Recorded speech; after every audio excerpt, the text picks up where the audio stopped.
And welcome back. We are live with the Division A quarterfinals for the Nexus gaming series. I am Bahamut, your caster. Welcome back to the video game. Let's get into this draft. All right, we adjusted our camera, so let's see if that changes anything. I don't know. I don't have to see my mic anymore, but it like cuts off the majority of my body here. We'll see. We'll see. I'll watch the VOD and see how I feel about it afterwards. But either way, let's go ahead and get into this. On the right-hand side, we are going to have Edwardtorres sucks, and on the left, we are going to have 2+2. 2+2 chose map. They wanted to take us to Sky Temple, and Edwardtorres, they just wanted that first pick, first ban. So curious to see if they have anything that they really want to utilize in this draft here. Now, the other thing that I want to just note really quickly is that Junkrat is available now for play, so we can see him potentially coming out tonight. And this is also to note, this is a best of 3. We're in the quarterfinals for the Nexus Gaming Series. The winner of this will go up against the winner of, I believe it is Team Cynics versus Reality Esports? Yes. So, based on the track record from Cynics, I would expect him to go through, but you never know. There's always upsets. So, Tassadar first ban, not a bad idea. I actually really like that coming out of Edwardtorres sucks. That's definitely something that I really personally really like that ban. I think he's just a phenomenal hero, and it's something that you really don't want to deal with.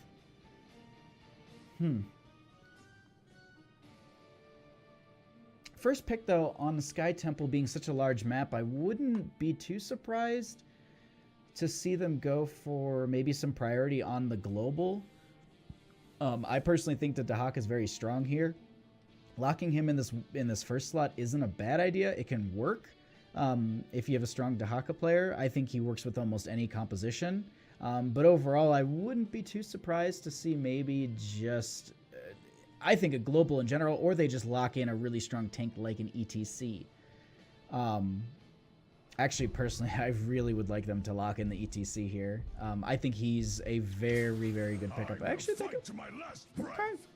They're going to go Rhaegar first pick. Not a bad idea. Definitely a strong healer, especially on a map like this where you are going to be fighting over these points. It's very, very... First Div A playoff game should be good. Yes, it should. Let me just go ahead and just post something really quick. Looks like the Meeksies box isn't working. Balloon, grant us strength.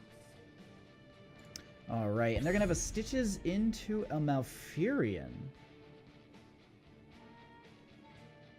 This is gonna be a... So they're going to be going into that kind of old composition where you hook into root. So I wouldn't be too surprised to potentially see... Now, like, the standard thing to do here is to pick up a Tyrande as well as a Kael'thas. That's definitely something that we tend to see with that composition. But on the side of Edwardtorres sucks... Ooh, Muradin, actually. I was going to talk about ETC. I personally just think he's very strong. But realistically here, Ooh, I was going to talk about Falstad, but they go ahead and they pick up that Dahaka. So they go ahead and they pick up a very, very strong start to their draft on the side of Edwardtorres sucks. Going into the bans right away, I can't even talk about potentials here, but they definitely... They knock out that Genji. Do not want to deal with that.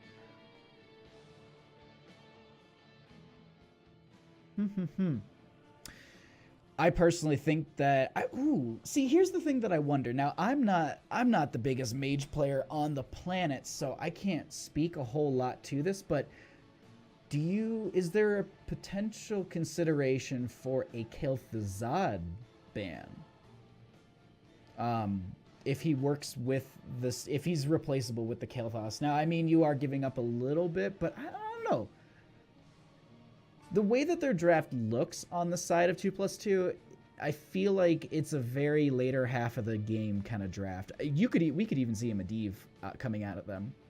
That's something to consider. Just anytime you draft that Stitches in that early slot, the options are really interesting. So they're really considering that on the side of Edwardtorres sucks. I mean, as I said, you have Medivh, you have Kael'thas, you have Kael'thas. I mean, just any sort of this blow up, and there's the Medivh ban. Okay. So I'm not too surprised by the Medivh ban, but they go straight into a Zarya and Greymane, and I'm curious to see if that Stitches was kind of like a misnomer, or, you know, like a misdirect in any way to maybe kind of like throw Edwardtorres off their draft for that ban, because yes, Medivh works well with that, but no, not this again. Oh, okay. There's the chat's like a little bit behind me, so whenever I see it, I'm like, what? And then I have to look over at the VOD. I'm like, oh, we're still on, like, you know, we're still pre-ban, or pre-second ban. But either way, these last two picks on the side of Edwardtorres sucks.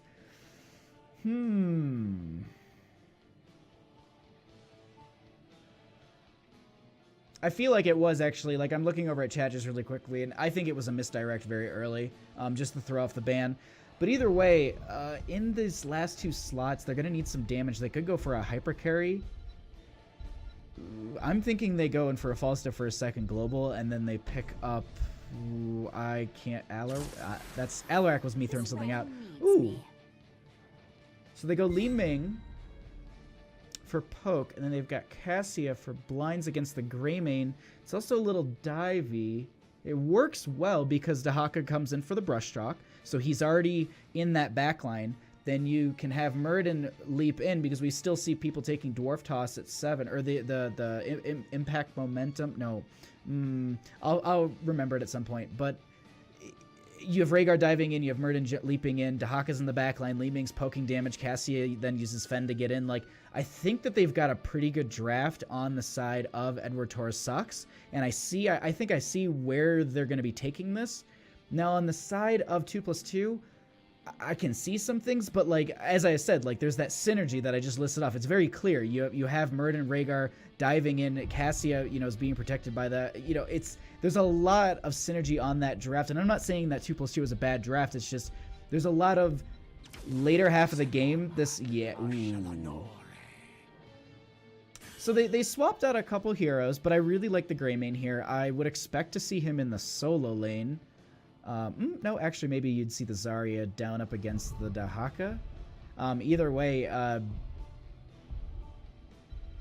it's a strong draft. I mean, it's not tried and true, but it's definitely... It's going to be hard to go up against, I think. This is going to be a very, very interesting first matchup.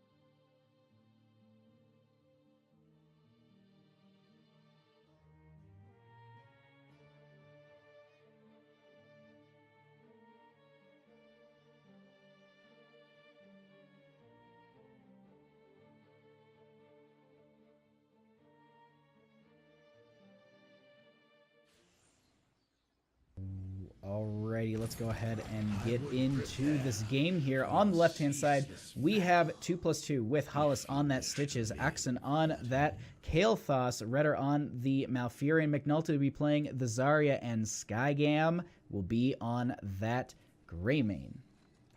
On the right-hand side, we are going to have Edwardtorres sucks with Static Kitty is going to be playing that Cassia. Thanlong will be on the Muradin. Ari will be on, or Arya. I don't know which one to use. Either way, Arya will be on the Rhaegar. Edwardtorres will be on the Dahaka, and we have IB Things on the Li Ming. So right away at the start of this, we're going to be having a few of the members go over to the Watchtower from Edwardtorres, but it looks like at this point, McNulty, Redder, and Skygam are going to go ahead and just try and go into this top lane here and just get a little bit of damage onto that tower, kind of just spreading off into the lanes that I think they're going to be staying in until we see the first... collection points. Man, brain's just farting out right there. We actually have the Kael'thas in the bottom lane. He's going to be solo laning. McNulty taking quite a bit of damage there from ID Things. But it looks like, just kind of peeking at some of his level 1 talents, he did, just noting, Kael'thas did not take the convection stack, so he does not need to worry about that. Doesn't look like it's anything too out of the ordinary. I'm just trying to see. We actually have Feel the Heat from Zarya. Okay. McNulty going to be actually falling here. That's going to be the first kill of the game, going over to Edwardtorres sucks. Definitely, it's a little bit of a strong showing for the start of this. Now, it's an early kill in this game. It's not going to do a whole lot for experience or anything. It's just definitely going to be a little bit of it won't be very beneficial for them. I'm having a bunch of these brain farts right now, and I don't know why. Kael'thas actually going to be potentially getting ganked here. We do have Edwardtorres coming down here. There will be the whirlwind onto him, but that will be able to just kind of walk out of that. Now we do actually have McNulty down here as well. Fanlong will go ahead and get the stun onto him, but Axon and McNulty will stay down here with Edwardtorres, and he does have, well, he does have that dig right there, but I believe he also has Burrow, so he can pretty much leave this fight at any point, unless he gets stunned out from Kael'thas. But either way, McNulty taking quite a bit of damage between these two members, body blocking him very, very well. They're actually going to have Fanlong going to dive in here, but the shielding will go out from McNulty. Going to be able to get out of there just fine. Axon trying to get some of that damage out on a few of these members during that, but unfortunately, it just won't be enough to push them back. Now we just have... Looks like this midpoint was collected mostly by Edwardtorres sucks, but in the top we're going to have Skygam from 2+2 going to go ahead and collect that one as well. So it looks like they'll trade out these Sky Temples. Do we actually see a move for potential? No, doesn't look like it. But either way, we do just have these members. They're going to be finishing these out top and bottom. Doesn't look like there'll be a contest between either or. Realistically, and bottom lane, Edwardtorres is getting pushed back, I believe, by the Kael'thas, getting quite a bit of damage out onto him. Look for that to be a little bit of a worse fight later. But we do currently have Fanlong taking quite a bit of damage. Currently gonna have McNulty. He will be falling. Do have Redder going to be taking damage, and that's going to be a pause. So we're going to go ahead. On the left-hand side, we are going to have 2+2 with Axon on the Kael'thas. Skygam is going to be on that Greymane. Redder will be on that Malfurion. Hollis will be on that Stitches, and we will have McNulty on that Zarya. Whew, just blanking out. On the right-hand side, we are going to have Edwardtorres sucks with Static Kitty on that Cassia. Edwardtorres will be on the Dahaka. Fanlong will be on the, I believe, Muradin. IB Tings on the Li Ming, and I believe Ari on the Rhaegar. So either way, let's get going into this matchup here. But either we have Kael'thas actually going to the top here. Different strategy coming at this matchup, actually. We do have a little bit of a burn down onto this tower and bottom. Ivy Ting's coming down here to just try and delay this and as well as push them back. Static Kitty going to be joining them as well. In the mid lane, we're going to go ahead and have Edwardtorres going up against Hollis here, and they're definitely going to be pushing back the lane here. I realistically think that Edwardtorres would be pretty strong in that lane, and then Accent is going to be going up against Thanlog in that, in that top lane. That's going to be an interesting back and forth. I wouldn't expect too much from Muradin here, but we actually have a pull from Dahaka straight onto Skygam, and there's a blind, and that's going to be the first kill of the game going over to Edwardtorres sucks. Going to get a little bit more damage out from IB Tings here, and then we're going to have Hollis potentially getting... Nope, just going to have Dahaka going back into mid. I thought there was going to be rotation from the rest of the team when I peeked at the map, and then... Nope, not going to be happening. But either way, we do have this continual push back and forth in that lane. The Sky Temples will be activating in the next 10 seconds here. Axon's going to go ahead and just kind of get kited along by Fanlong. And he's going to try and lane here, but Fanlong just pushing him back quite well. We do have the Dahaka currently just pushing in this mid lane as they have the Static Kitty rotating into Hollis. That should push him off the point right away. They should be able to hold this over quite easily. But it looks like 2+2 will go ahead and hold 3 members in the bottom lane and continue this push. Now McNulty is taking quite a bit of damage. We're going to have them just, two of the members staying in this bottom lane, making sure that they get this pushback. If they scout out McNulty, it'd be convenient, but they will not be able to. We do have Edwardtorres going up against Hollis here in the mid on this point. We'll kind of come off of this for a few seconds, but Li Ming will be up here at this point. Dahaka using Essence. We're going to have to burrow here. The pushback from the Guardian there is just perfect exactly for Edwardtorres. Static Kitty taking quite a bit of damage. The blind goes out, but the root is there. Follow-up damage, and they will get the Kael'thas, but they will trade out. Ooh, so they lose the Kael'thas and the Stitches, but they get the Cassia. So unfortunately, it's not enough. I mean, definitely that Li Ming on a map like this is really starting to just. It's going to start to hurt them because of the fact that she has this really good range and poke, and they're doing a very good job of making sure that they get resets and actually pull on the McNulty here from Edwardtorres, and it's actually going to dive in from Skygam. Going to use that Essence and just walk right away. So the Dino will be able to get out, and it looks like after that that phase right there, we got a little bit of damage onto some of these forts, definitely opening up the map up against 2+2. So this is a little bit more in favor for Edwardtorres sucks here. Gonna go ahead and pull the camps on either side. So these siege camps will go ahead and just push into the bottom lane, and this will aid Edwardtorres for now until the rest of the team rotates in, and we'll kind of push him back. Potentially going to get a kill here. There are roots onto him. He has Essence that is full. Greymane continuing to dive. Definitely. Ooh, actually going to pull the Greymane into the towers. There is no shield from McNulty, and so they're able just to get this clear, and they're going to be able to get right out of there. And just at this point, realistically, they've been holding this over really, really well on the side of Edwardtorres sucks. They've kept these lanes pushed back quite well, but this bottom lane, we actually have Dahaka leaving here. Gonna go into mid, going up against Hollis. But either way, we actually have a root actually onto Static Kitty, but no dive or damage coming out from Skygam. And we actually have Kael'thas falling to Thanlong in the top lane, and so that's going to be a kill there. And it's just going to be a little bit more experience, and they're slowly starting to push this level 1 gap, and it's becoming more and more powerful. This is definitely starting to look very, very in favor of Edwardtorres sucks. Now, this bottom lane is very open, and this is a smart move for 2+2 because of the fact that the next Sky Temple will be in the bottom lane, so opening this up and making it harder for them to have this sustain is good, but at the same time, if you overextend, you could lose a member, but no, they actually rotate the members down into this lane. And the one thing I was going to note really quickly, I have not seen a hook or heard a hook from Stitches in this entire game. Static Kitty just getting so much value, and they're having to run away. They're 1v4ing almost. Zarya going to go ahead and get killed there, and they actually get the kill onto Cassie with the hook, as I was noting really quickly. Dive out from Skygam here onto one of the members. There, it looks like IB Tings is going to get chased a little bit here. The hook is going to be up in a few seconds. Looks like just making sure that he can dodge over this wall, and it's a very, very good retreat that they made, because you could tell Hollis was posturing for that hook. It was definitely starting to show a little bit the way that he was kind of doing, you know, when you see like ETC doing, you know, the mosh dance. He's like I'm gonna power slide in, and then you see him power slide and you're like, oh, here, no, it's not yet. But either way, I mean, it's just phenomenal play out of both teams at the start of this matchup. But either way, you know, 2+2 is holding this over, but 10s are just on the cusp for Edwardtorres sucks, and if they can get those, this is going to be a very, very different match. And you can already see that 2+2, they've already backed off the point. They're not going to be, they do not want to fight on top of that, mostly because of the fact that 10s now are achieved, because Zarya is actually, just really quickly, Zarya, oh, no, there was a burrow from Dahaka. I was like, Zarya was going up against someone, I swear.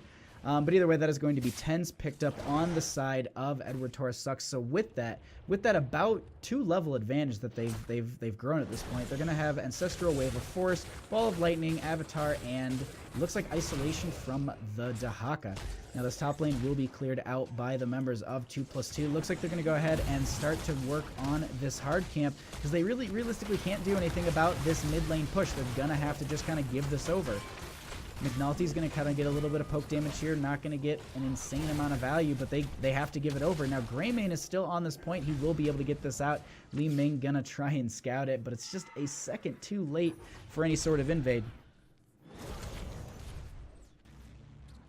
And realistically, at this point, I mean, they're playing a pretty aggressive game on the side of Edwardtorres. I will say this, because most of the time when you're at this phase of the game with 10s on the opposing team so close, actually, Retreats are called. We have no about. There is a Gorge from Hollis. There is the Expulsion Zone for the separation from the team. Dahaka will burrow into that backline. We do have Murden currently falling in this fight. We do have Static Kitty taking quite a bit of damage. Edwardtorres is going to be taking quite a bit himself. The cleanse will come out onto him. He will be able to get out of here. But is there a hook from Hollis onto any of the members? Does not look like it's going to happen. And they go ahead and they start on this boss right away. So this is the thing that I was just about to talk about. I was just saying that Edwardtorres was playing such an aggressive game, and you could see that their posturing as a team was very far forward on the map. And then they started to back off, but I honestly was about to say that I think it was a little bit late because they backed off into that camp, and we actually have Stitches falling here. We actually have Zarya as well, a huge power play coming out from the Li Ming, but we actually see her falling, and the boss will be stolen over by Edwardtorres sucks, and right now doesn't look like he is. Red are going to be able to get the root onto him, and they're going to be able to just make this retreat, or make this rotation into the lane. No, they're just going to back off and just go for temples and clear. Yeah. So I was going to say, all right, so I can talk about my point and then talk about how my point was completely moot. But basically the whole thing was just that they were playing very aggressively and they got caught out, and I thought it was, my opinion was because of the fact that they were so close to 10s, and they really had that combo, and I think it caught them out of off guard, realistically, especially that the Expulsion Zone with the Gorge was really strong power play because of the fact that they separated the members. They got that Cassia very early. Dahaka burrowed in that backline, and it wasn't the best. We actually have an Expulsion Zone coming out. There will be a leap. Actually, there's a root. The follow-up, the Curse Blow does go out. Fanlong will go ahead and leap over this wall, but Stitches was already there. The hook will go onto him. Cleanses out. The Ancestral will connect, and that's just going to be, he should be able to walk right out of this, and he's just going to do that. He will try and get a little bit of damage here out onto Hollis. Going to get a stun onto Skygam here, but that Avatar form will be ending quite soon, so they can potentially go for a pick. He needs to play a little bit safe because of that. Greymane is going to have Curse Blow in a few seconds already. Meanwhile, though, in top lane, Dahaka has been pushing this up quite a bit, and this is the value that I was talking about with Dahaka. This is the reason why I think he's so strong, is because of the fact that you get this side lane push, that side soak. Just looking at experience values here, 13,000 for his team. The closest is on the the closest near him on the opposing team is 6,000. So it's insane. Like the value you get from a good Dahaka player is very powerful. But we do have a rotation here onto Thanlong from the team from 2+2. Actually, there will be a juke over the wall, and they get right out of there. Thanlong not going to be dying anytime early. They pick up 16s and that top lane camp, and this is a really good position for Edwardtorres sucks to be in, because the fact that they didn't get that pick onto Murden so early. They can now play off of these 16s really strong. So there will be the Expulsion Zone out. There will be the ball lightning out from Cassie. The pull will go out onto McNulty. There is the Nullify, I believe it is. Shrink Ray. Okay. I'm thinking of Tacitar's version, but it's Shrink Ray either way.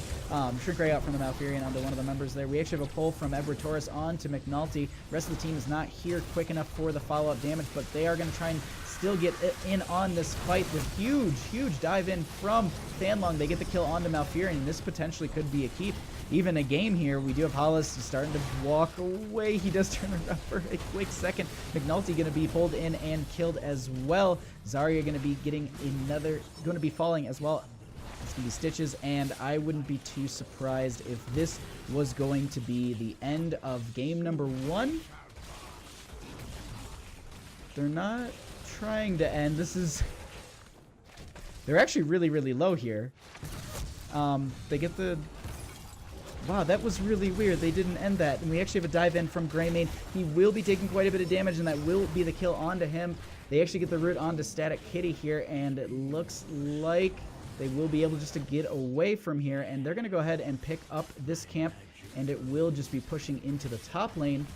Meanwhile, they can go ahead, and this realistically is just buying time for 2+2 to have a comeback. They didn't attack the core. That was very odd. Okay. We're back in this. I was ready to call that, but it looks like they're going to go ahead, and this game is going to continue. Edwardtorres will go ahead and pick up the objective. Going to start doing a little bit more damage to that bottom lane keep. Currently in the top lane, we're going to have a Skygam going ahead and having to go into this lane and just clear this out. Meanwhile, though, in bottom, they did pick up this siege camp on the side of 2+2. Li Ming and the rest of the team will go ahead and come down here and just burn that out. And they're going to go ahead and create a lot of lane pressure. Going to go ahead and also just get this keep with the objective. Now, granted, this mid lane is very, very well fortified, so I wouldn't be too surprised to see any sort of, you know, realistic hard push for it. I wouldn't see the point. You could really play off your top and bottom lane and just maybe try and pull the team and fight consistently. I don't know. I mean, you've got still 16 advantage. 20s are almost there. They go ahead and they're going to start this boss. This is risky. This is risky if 2+2 goes in for the boss. They are bush stock currently. The hook will go out onto Edwardtorres. He does burrow right away. There is no follow-up gorge, but there will be the curse bolt that does go out. We do have Static Kitty doing quite a bit of damage in that backline. Kael'thas will get the Phoenix out. That will be Zarya falling very early in this fight. They will have Thanlong going ahead and diving in and getting a kill as well. That is going to be a huge silence from Redder onto a few of the members, but it looks like they just kind of back off and they actually get the kill on Malfurion. There's going to be a reset for Li Ming. See her chasing down Greymane at this point. They're going to go ahead and get that kill. And this is where I would just expect them to just walk into the core with this and just... This should be game number 1 at this point, I would expect. They have an entire bottom lane that's completely red. They're going to go ahead and chase down Axon here and going to go try and get another kill. They will complete that. That will be all the members falling. That is going to be game number 1 going over to Edwardtorres sucks. GG, well played.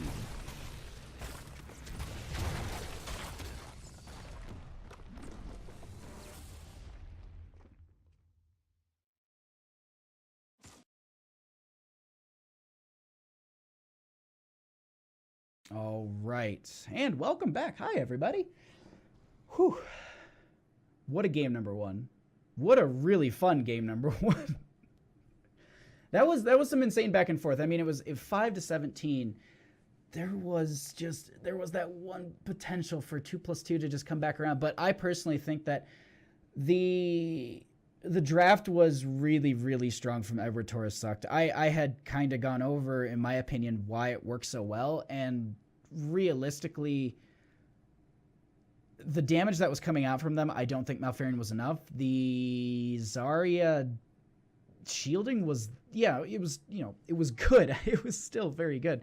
But at the same time, I just, you know, it's one of those things, like, I think maybe a Tyrande would have been a little bit better there for the damage amplification. Let me just go ahead and message and just get the map. All right. Whew. But welcome. Hi. If you're enjoying the stream, please go ahead and hit that follow button. Really, really appreciate it if you did. This is Division A Nexus Gaming Series quarterfinals. Even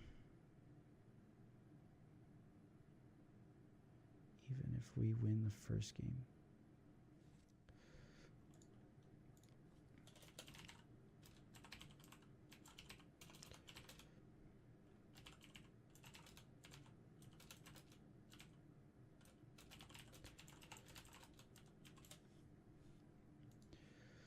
All right, so just discussing the, just looking over at chat, Efelio, just, GG, never mind, GG, never mind again, GG.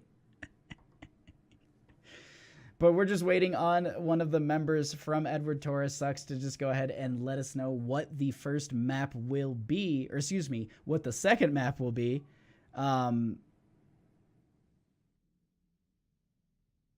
So we're going to be going into, looks like we've got Dragonshire. Okay, so we're going to go ahead and set up the lobby here.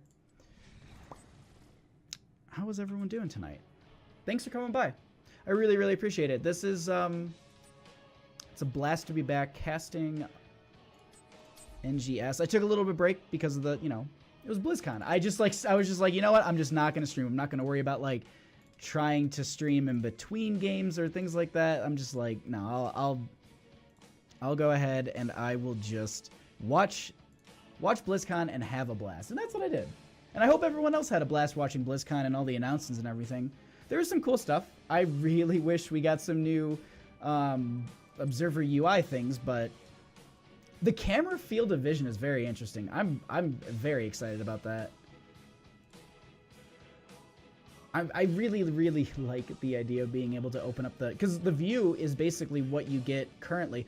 But the one thing that's going to be interesting is like the ratio of like how you used to kind of game versus like now, or with the change, because I feel like skill shots are going to be different because your character's smaller, so your movement with the mouse is more extreme. So like, I don't know, it's all too many things to consider. But either way, I'm just rambling. Looks like we are going to be...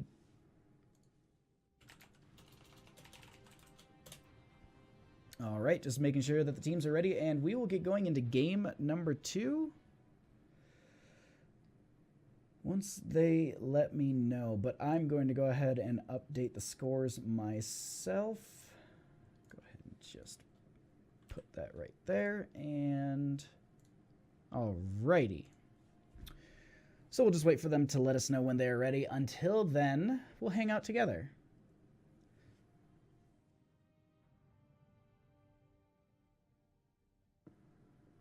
All right. Just have a quick bathroom break from one of the members, and then we're going to be getting going into game number 2. Hey, Bandit. Whew. But this is actually really, really... Okay, I was wondering where the music went there for a second, but either way, absolutely just pumped for the second game here to see what kind of draft we're going to be getting out of these teams.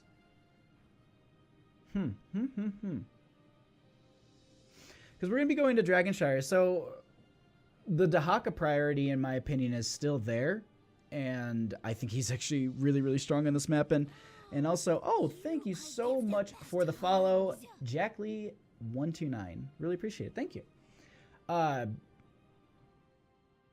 Okay.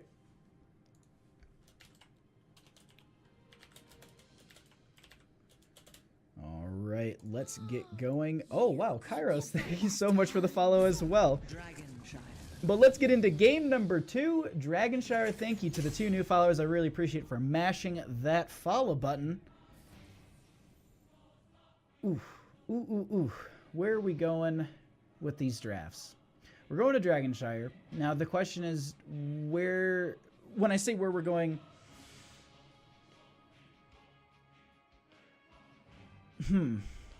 I'm thinking, like, do we go for, you know, double global, single global? Because that is something that we have seen in the past. We're actually going to have a Garrosh ban right out the gate from 2+2 here. I don't disagree with it. I don't think it's a bad ban by any means. It's just... I don't think he's that insane. I'm not too afraid of him myself. But then again, I don't play a lot of melee heroes, or at least I avoid melee heroes for reasons like that. So it's, you know, I kind of can't speak to it. But either way, it looks like that is going to be the same kind of, you know, first bans from both teams. Rhaegar is actually going to be first picked on the side of 2+2 here. So what are we going to get in this 1-2 slot from Edwardtorres sucks? We saw that Dahaka was very strong in the last game.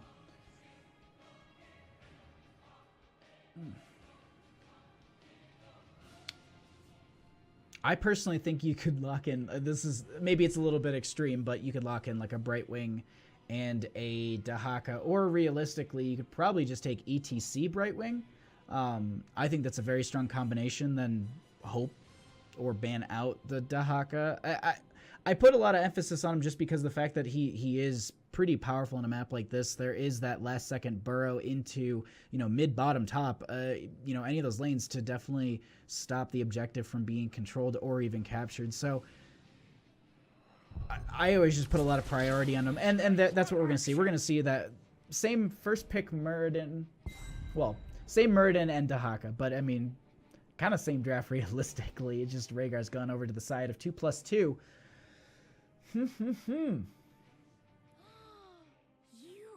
Oh, Ophelia, thank you so much for the follow also. I really appreciate it. Thank you. Thank you.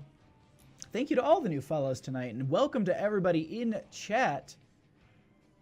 Bathroom break for me, don't start. But there is the ETC and Vala on the side of 2+2, and really that's just a strong draft. I mean, it's just a solid composition that you go into right here.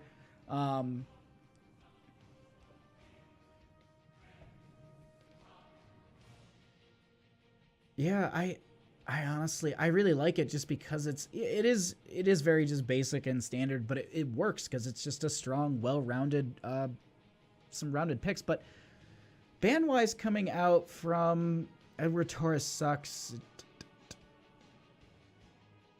I would think that they want to probably limit the solo laners, or even anything that would go well with ETC. There is the potential for an Uther ban, but I don't expect it. I don't think they'd go Rhaegar Uther. Granted, you could hyper carry Vala, but it looks like they're going to go ahead and ban out the Malthael. And that is exactly, I mean, it does limit the solo laning. They're going to take out that Cassia here because that would counteract the Vala, and it was very strong in that last matchup. So definitely not some bad choices from these teams, but either way, let's see what these last two picks are. Excuse me. These last three picks for Edwardtorres sucks. I'm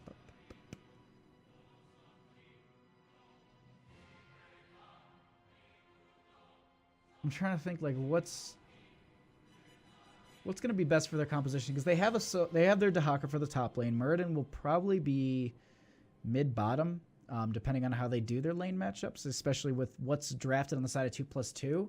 I personally think Lunara is really strong here. They could go for the second global on a Falstead or even a Brightwing. I think Brightwing actually works really well also. The AoE healing is really powerful. And then we can also see Lucio. Like, it's just, there's a smorgasbord of things. Like, it really depends on what kind of fight they plan on taking. Do they want a controlled type fight? Do they want to dive in? Based on the last game that we saw from Edwardtorres sucks, I would expect more dives. So there's Tyrande and Lieutenant Morales. So what are they holding for that hyper carry? I guess, what are they holding for their main source of damage? Because Tyrande does damage, too.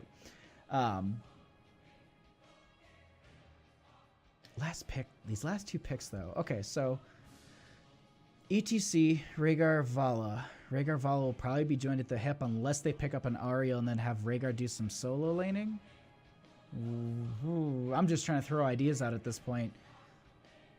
Just because I want to see the ridiculous stuff, which we might be getting from Edwardtorres sucks, because I'm curious to see what that last pick is going to be.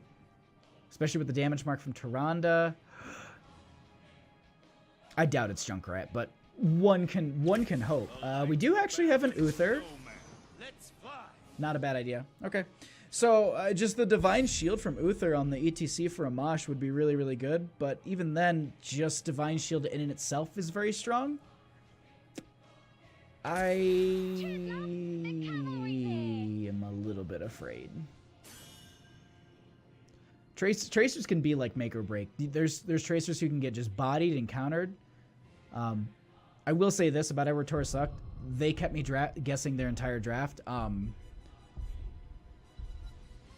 I did not expect a Tracer, realistically. That's interesting. I mean, it's going to be hard to kill them, but let's see as we get into game number 2.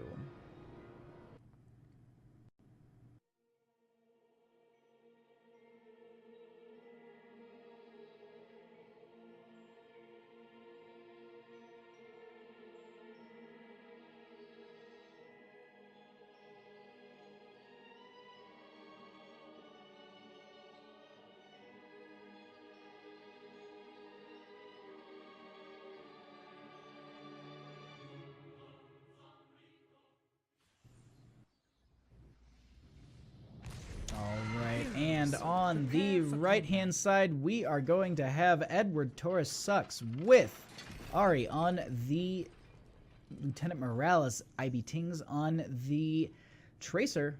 My mouse just jumping across the screen there. Static Kitty will be on that Tyrande. Edwardtorres will once again be on that Dahaka, and Fanglong will be on that Muradin.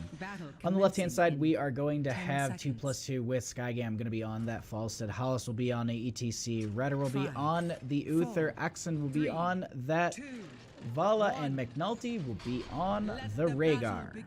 Let's go ahead and take a peek into mid and see what kind of matchup we're going to be having. Looks like they're going to dedicate all 5 members on the side of Edwardtorres into this lane, see if they can get that early game pick. The bird will go out from Tyrande here. Not going to be able to scout anything out besides that Vala behind the gate, not showing that there is that Uther in the bush up there for the potential stun. They are playing these members a little bit, you know, further in the back. You can definitely see how they're positioning their healers to make sure that they're not going to get caught out by ETC or anything like that.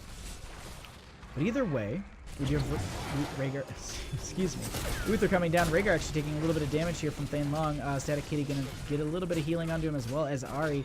And that's just a combination I do not want to go up against. Now, Falstad in this top lane is actually going to be going to the Season Marksman stack, so you can see him definitely making sure that he's going to be pushing up these lanes and stacking up those minions as best as possible. ETC taking that level 1 talent for the Regen Globes, finding Static Kitty a little out of position here, but not able to capitalize on a kill.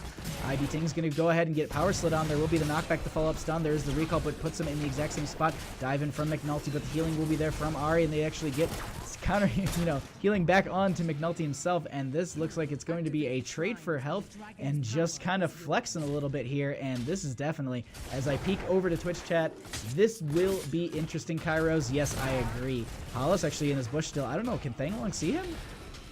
I do not think so. Either way, stun going to go out from Static Kitty. Ivy Ting's going to be trying to just get a little bit more damage out. This actually is the channel over for Edwardtorres, but it will be canceled out by McNulty. Peeking up into that top lane really quickly, it looks like we just have Skygam and Edwardtorres going up against each other still.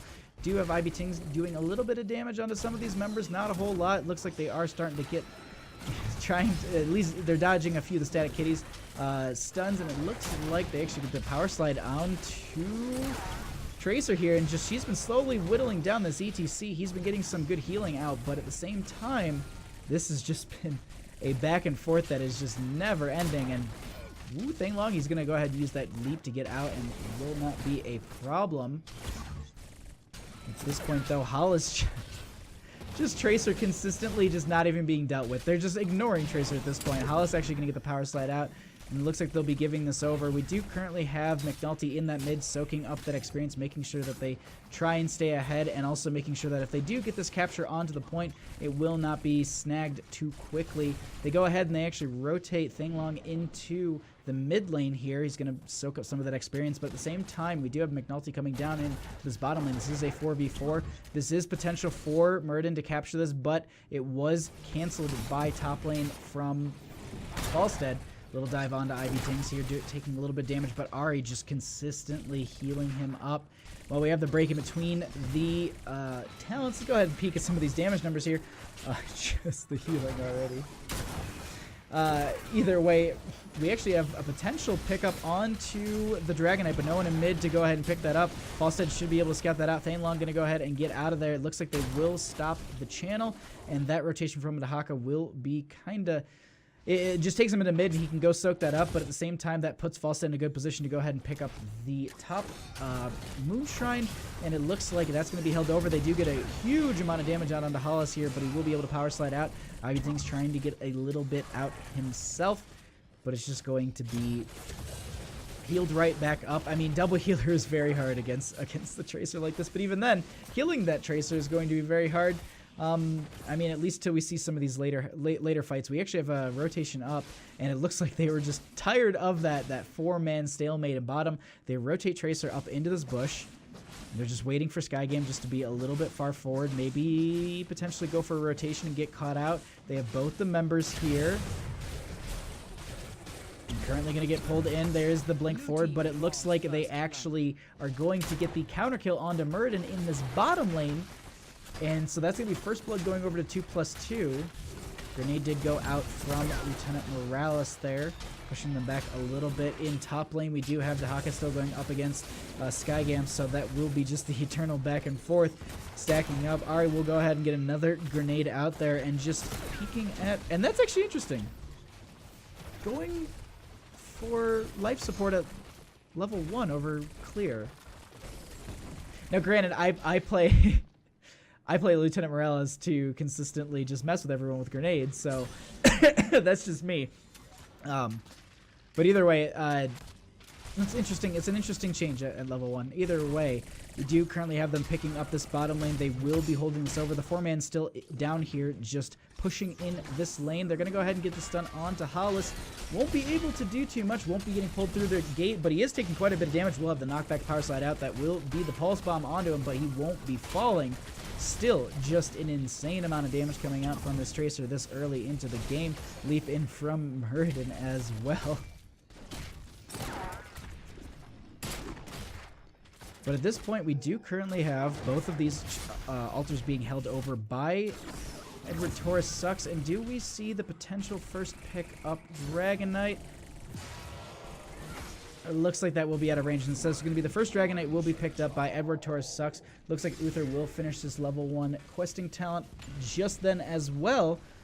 And it looks like in this bottom lane, we do have Tracer coming down here. Going to get the pulse around onto McNulty. Going to blink right out and just get a little bit of damage out, but unfortunately no pick off here. But actually there is Thanglong getting the stun, but there is no dive in from the Tracer. Boot going to be going out onto Hollis there from Static Kitty. But at this point, it looks like they'll rotate the Dragon Knight into the bottom lane. Dahaka seems to be rotating down as well, maybe just to get that mid lane soak. 10s have been achieved by Edwardtorres Sucks, so this is definitely something that they need to worry about on the side of 2+2. They do have 10s in a second here, but it's still just that little bit of power spike's very powerful. So we actually just really quickly, we have Medevac Haymaker, Quantum Spike, I do believe, that will be Shadowstalk, and that will also be Isolation from the Dahaka.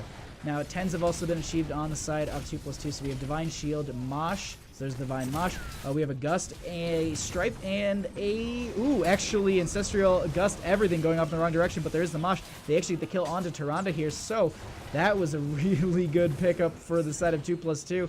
The Medevac will come out. Do they burn it down quick enough? They do, and actually that is going to be Ari falling as well. Power slide will go out from Hollis, and that is going to be a 3-man kill here. Dahaka in that top lane still getting that soak, but either way, they even up this experience, and look at this, they're going to go ahead and take this fort.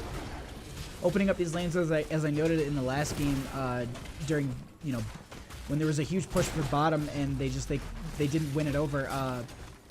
One of the things that I was just kind of noting is pushing the team back like this. They have a further distance to retreat to, so this is definitely a really strong play for 2+2 here to make sure that they take that out. This will make their bottom lane push and siege a lot easier for them, or well, at least push for when these shrines pop up in, I believe, about 40-ish seconds.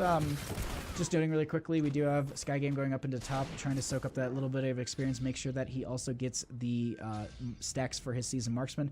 Both these camps going to be picked up almost simultaneously. That's going to be Siege Giants going into the bottom lane, but realistically, they're just going to get burned down.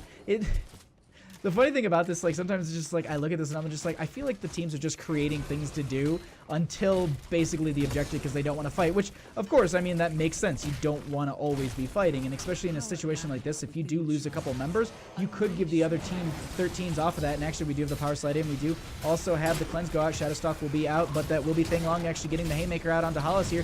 Knockback will be out. The Gust is going to push them back into the fray of things. Thanglong not long for this world. He will be dying. That is the D shield and the Ancestral hitting Hollis, and that is going to be a potential second kill. He will get the burrow. Doesn't have adaptation, still has the isolation.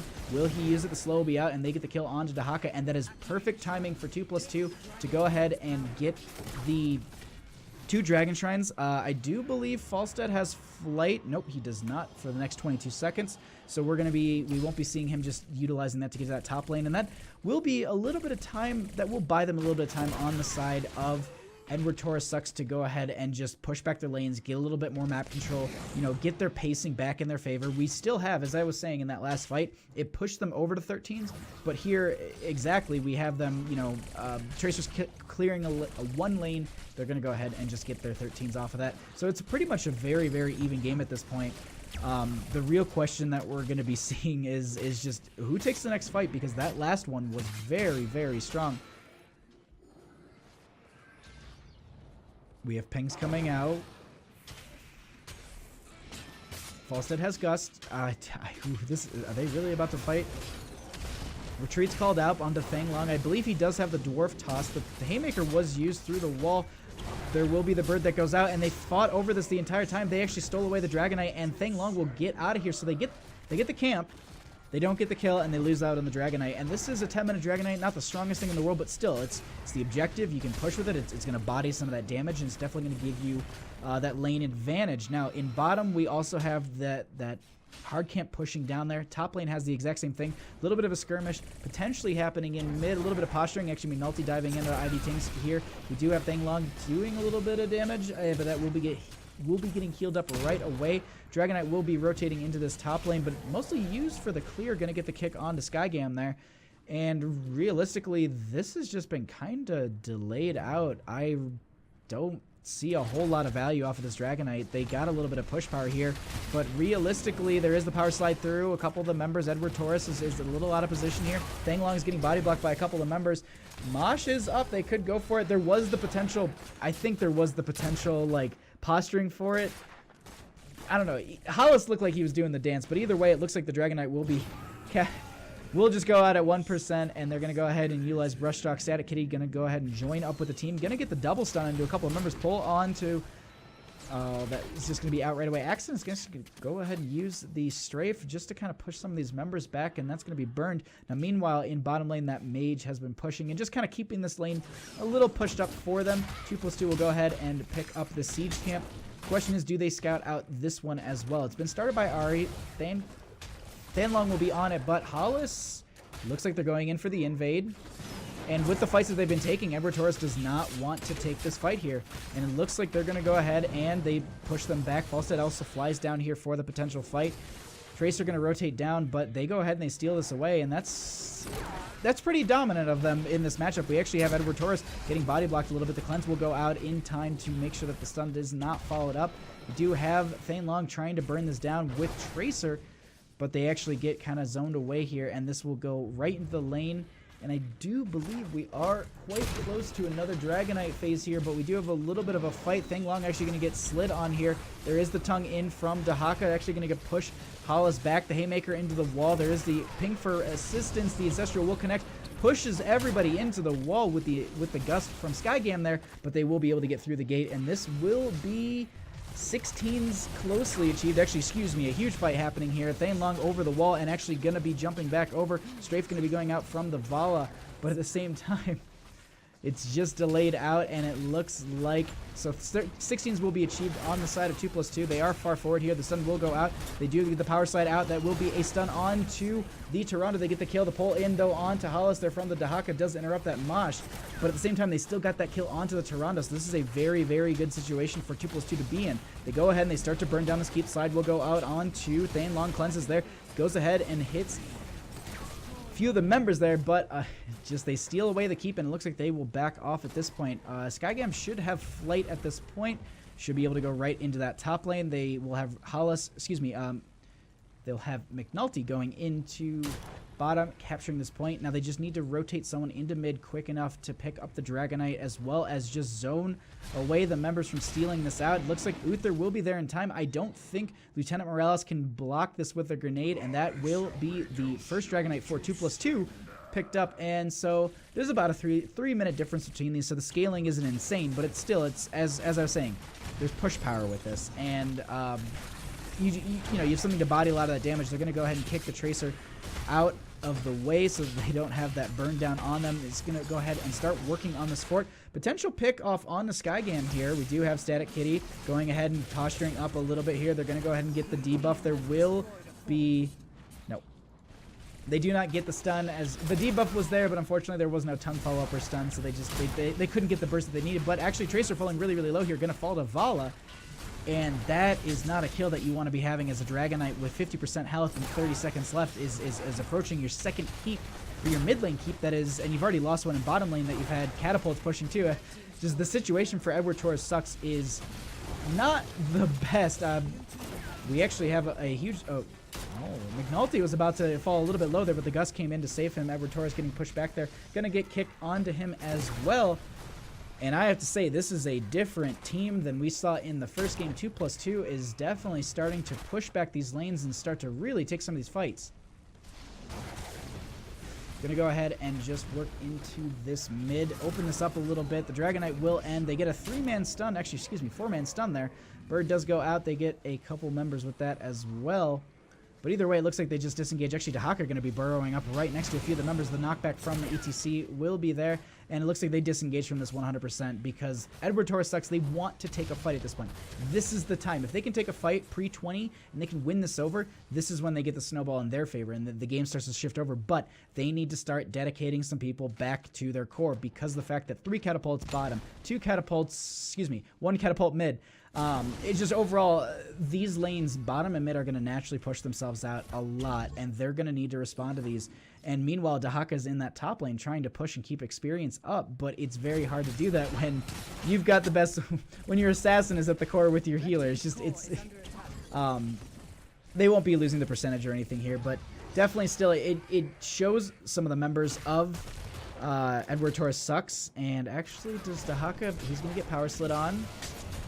He's going to have stasis. He has, okay, there is the Haymaker out. He does try, he actually gets the isolation onto one of the members. Skygam is going to be isolated. And it looks like they just back off here. That was really, really close for Edwardtorres sucks to be losing a member there, but 2+2 just not able to just get that little bit of damage they needed onto that Dahaka, especially with the isolation that came out was perfectly timed. Definitely helped him out there. And yes, to Twitch chat, 2+2 does seem to be getting their groove. But hey, here's the storm. It's a rubber bandy game, so we could be seeing anything at this point. We could see a crazy invade and they end up taking this somehow. But based on the map, probably not going to be happening. It looks like it's just going to be having a lot of lane pushing at this point from, excuse me, from 2+2. They're just going to make sure that their lanes they've got good lane management, so that's all they're going to be prioritizing on. You can see them right here. They're not going to be trying to take a fight. There's no point in forcing this. They could, if they realistically, I guess if they knew that they were going to win the team fight, they could go for it. And this is the example right here. They can see a couple members in the top lane. They start to chase down Thanlong with those 20 as advantage. It's just one of those things that it's just difficult to, you can't pressure a fight, because if you then lose it and you're down, I mean, at that point you just swing it in favor of the enemy team, and then the game is now it's, you know, it's their game to lose. And actually, Tyrande potentially going to get scouted out here. It's not going to be happening. But once those changes come through, that is going to be a different situation. Looks like top lane will be captured, but at the same time, we are going to be doing this back and forth fun dance of Dahaka is going to be burrowing into bottom. This is the thing that I was actually talking about Dahaka being on this map. He's just really strong because of the fact that you can just burrow into that bottom. Now, Falstead can do the same. He did take Epic Mount, so he does have that cooldown reduction on the flight, but Edwardtorres sucks is doing a very, very good job of playing the I don't want to see you game. So they're literally just being on the opposite side of the map of 2+2 at this point, and you can see that they're playing very, very safe. They're treating, you know, their fort lane as mid lane. Like they're not even going past mid. Well, you can see here that they are now. And I apologize, I did miss that Falstead death in the top lane. He will be falling, but Dragonite will be picked up by Redder in time. So Falstead might have sacrificed himself for the greater good, and at the same time, this Dragonite's getting pushed back a little bit. I'm not sure if they're going to be trying to get a whole lot of value with this, especially with 20s on the side of Edwardtorres sucks, and being down that Falstead, it's going to be a little bit difficult. They utilize this Dragonite for the defense. This is interesting. Like the second Dragonite for Edwardtorres sucks wasn't utilized very, like, I'm not saying very well, but ooh, Pulse Round going to go out from the Tracer there, going to get quite a bit of damage out. There will be the Storm Shield out from McNulty. They actually have Thanglong going to be taking quite a bit of damage. Going to be able to reuse Rewind there, trying to use the Dwarf Toss to get out twice, but he actually will be able to get out. They get the healing from Ari, but who, by the way, she has 0 to little no energy. So it's definitely, they're going to need to back off at this point. They do get the grenade out, which will give a little bit themselves. They actually have Falstead currently flying into the lane, making sure that they still get a little bit of value with this Dragonite, and they're going to start taking this down into the bottom. This does have catapult pressure. Kick's going to go out onto the Murden, and it looks like we could have a potential fight onto the core.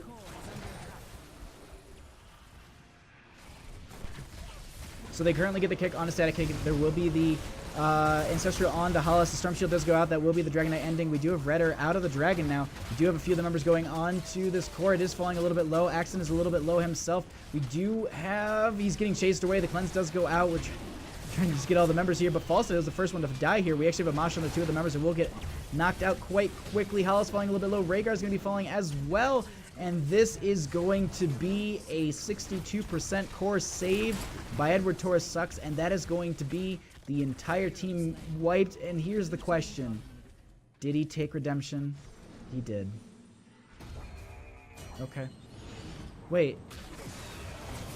Oh, Uther. Just buying as much time as possible. They go ahead and they take the medevac into the bottom lane.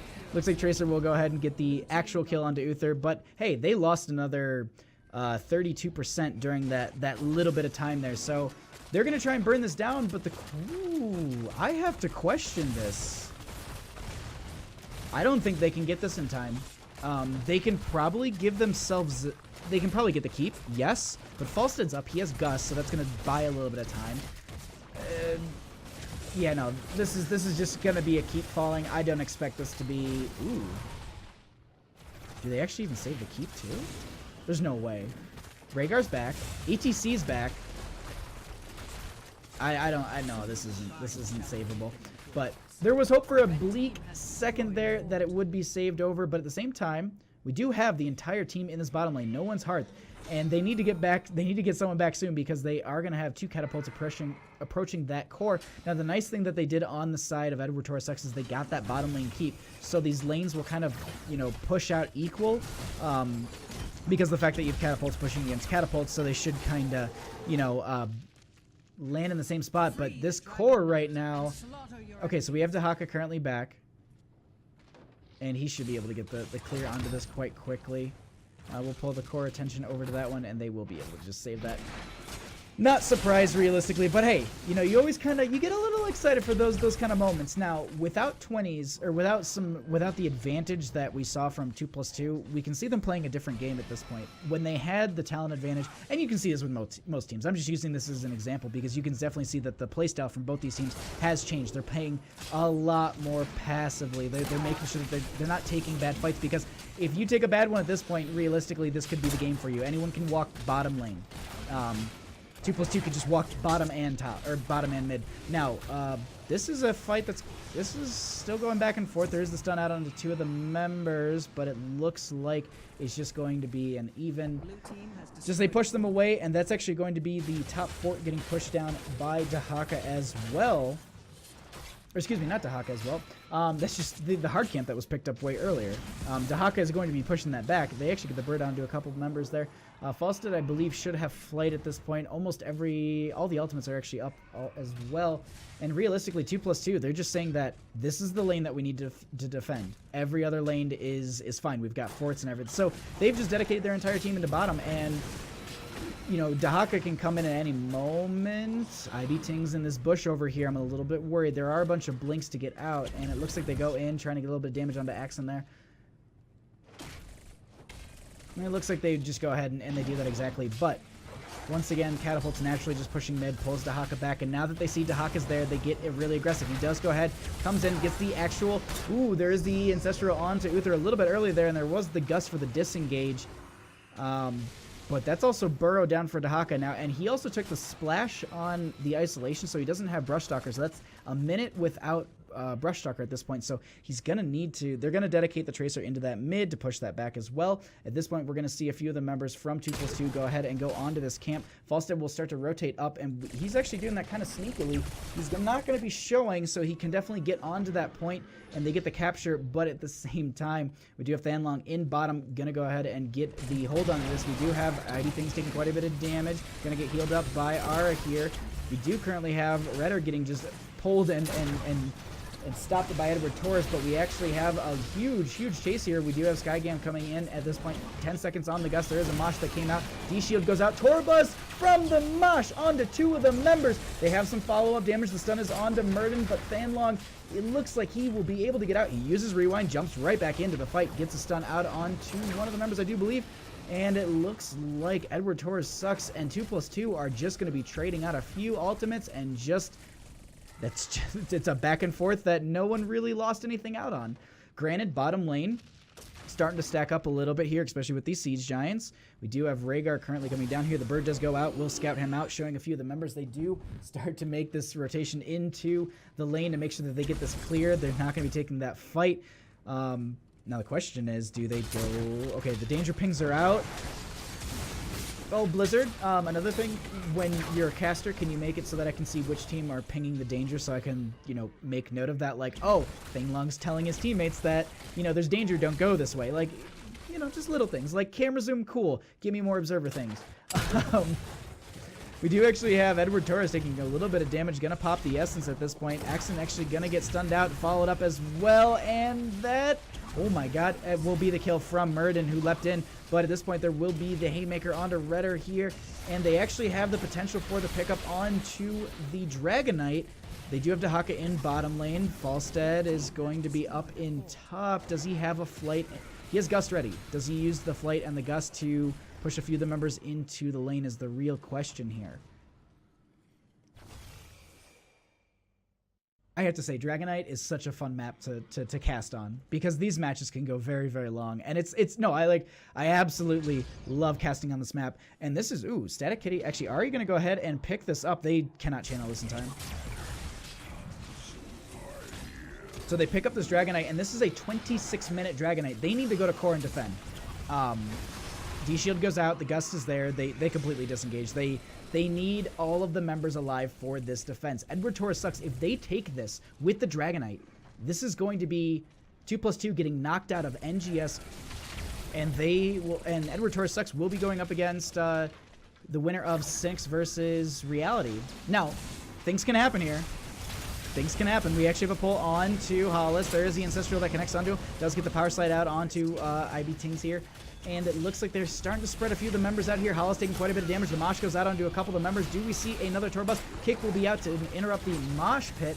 We do currently have a Strafe going out as well. We do have a Bite going in. That is also going to be Vala dying, but IB Tings is falling a little bit low. Falstead's going to be dying, and that is going to be Uther falling as well. That will be ETC falling, and that looks like it's going to be game number 2 going over to Edwardtorres sucks. They will take this, and they will advance to the semifinals for the NGS. I love it. Semifinalists. Great. GG. Well played.